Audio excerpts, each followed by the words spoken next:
Tugenda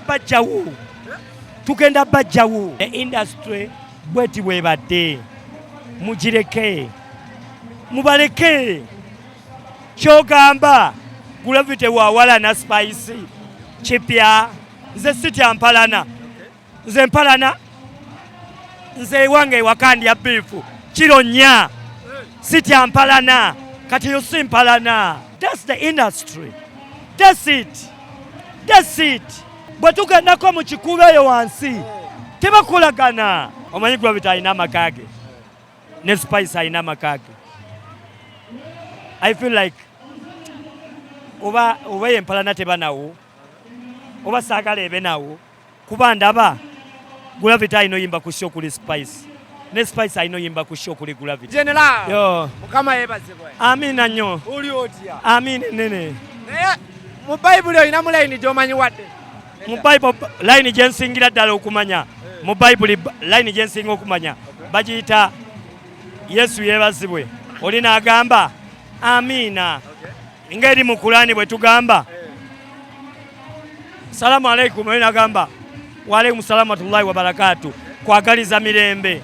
Era nze line gye nsinga okugamba abantu yagaliza munno nawe bada akwagaliza. Basa abadde atugambye Wilson Bugembe nti buli agenda okulinya ku stage agenda kuyimba nnyimba za Mukama oba ezize okubye twabisuubira. Awo nnyimbe zaani era za Mukama. Wabisuubira za Mukama. Ate lwani ani lonna lwoyinanga waluyimbira Katonda. Nambeemu si lwa Mukama. Oluyimba lwa Satura. Aluyimbye mwana waani. Omenya amateeka. Mbuuza. Ayimbye nambeemu. Mwana wa Katonda si mwana wa Katonda. Awo kwatubuulira se. Munnange ekindeese wakati mu kubuulira enjiri mubaamu okusanyuka. Bandeeta mu buleeke esanyusa. Era abantu bagira bati olaba ne bogendayo mu kyakya ewe wa Bugembe akimanyi bagira ne bamuleeta Kabako mbeerayo ne wali yambadde ku mpale empanvu ku mbaga yange era kubadde yali munda mu kanzu kushona yanyambaza empale empanvu yali yeyo munda nga yekwesi. Owaye nga tuvuddeko ku kivulu katono nnyo wane ekya Pastor Wilson Bugembe abantu batandinze bulungi era tweyanziza okujja. Amina era nebaza abantu mwebale nnyo mwana mwebalire ddala mwebale kulaga mukwano mwebale buteerabira industry eno. I think I have a story to tell. Radio nasooka okujja wano nga Radio and Wizo balina show bagiyita Nyambula. I think the industry is growing. Okuyingira tezabanga mitwalo 5 gwabanga oba omutwalo gumu n'ekitundu kati okuyingira 3 tebo za milioni 1 meka. I'm so happy. Okay, ogeze n'otugamba nti industry mu growing but tulaba ate industry abagikwasaganya ba stakeholders ate bali mu kulerengana. Tugenda bajjawo. Gravity yavuddeyo n'ayasanguza ebyama bya Roja manager wa Spice Diana. Ate nga Gravity chaliwo ne Spice Diana chaliwo. Spice Roja is stakeholder mu industry. Roja is a manager of a certain artist. So mbanyomeze the industry bweti bwebadde mugireke mubaleke kyogamba Gravity Okuwalana Spice kipya mwe mukiraba kipya ama abatulaba Gravity Okuwalana Spice kipya nzabo mikwano gyange naye mbabuulira ku mutima gwange mwe mulaba kipya kuba nze gwe mugamba nze ababuuza nze sitya mpalana nze mpalana nze wange wakandya bifu kiro nnya sitya mpalana kati yo si mpalana. Tiwali era wama Gravity kola lihasozo paka ku show mu Cricket Oval. Nawe Spice wama nawe ka Spice weyagale no techina.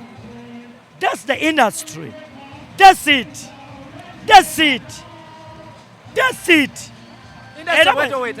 Bwe tugendako mu kikuba eyo wansi tebakolagana. Oh no.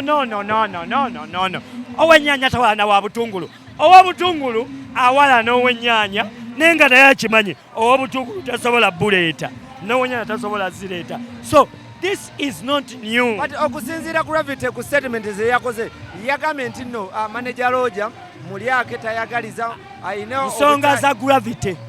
Gwenga gwe yali akolaganyeko ne Spice Diana wali omufunyemuko manager Roger. Anti kye kiri kye nkugambye nti ebintu mubireke kuba nze ngende wa Spice nze mbeera na Gravity nga tule mu sauna twota tukola nsusu. So lwaki tewabakwasaganya ensonga ne bagimala kisajja kikulu? Era omanyi Gravity alina amaka ge ne Spice alina amaka ge. I feel like oba yempalana tebanawo oba saagala ebe nawo kuba ndaba Gravity alina oyimba ku show kuli Spice ne Spice alina oyimba ku show kuli Gravity. Kati weewunye nze ne ku show yange balikaaba bonna bali kuli banene bati balina oyimba. Kale Kabako katono nga tumaliriza okimanyi nti nno omukyala Cindy yalemedde e Dubai oluvannyuma lumuma akasente Laira mbu yalemedde naye Cindy mugaga alinamu ssente alina gula tikiti akomewo alina gula buguzi tikiti kiki yatidde kalulu byaddala akomewo Kampala we bayimba ennyo wano tuyimba buli lunaku akomewo wano ave Dubai nze nange Dubai eyo sigendayo nnyo eyo ngendayo gulayo buguzi t-shirt kati ye agenze yimbayo nze Dubai ngendayo shotiko nkolerawo stopover ntumyawo galubindi akomewo wano we tukola ssente kiki wano yaweddewo amaanyi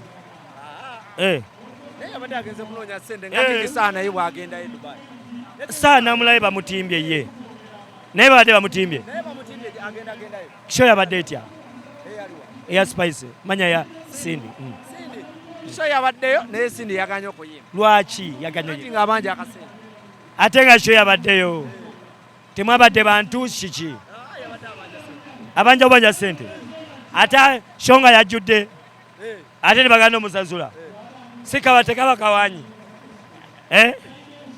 nga president awo tuba tumukola tutya president tuba tumulabisa bulabisa nti awo nekenyesa naye kwakamwesi juzi naye bamumye sente n'agaana okuyimba anti leba ebyakamwesi byonna bitegedde abantu tebalabikako best bikyani era bebatalabikako tewali sente zasula president.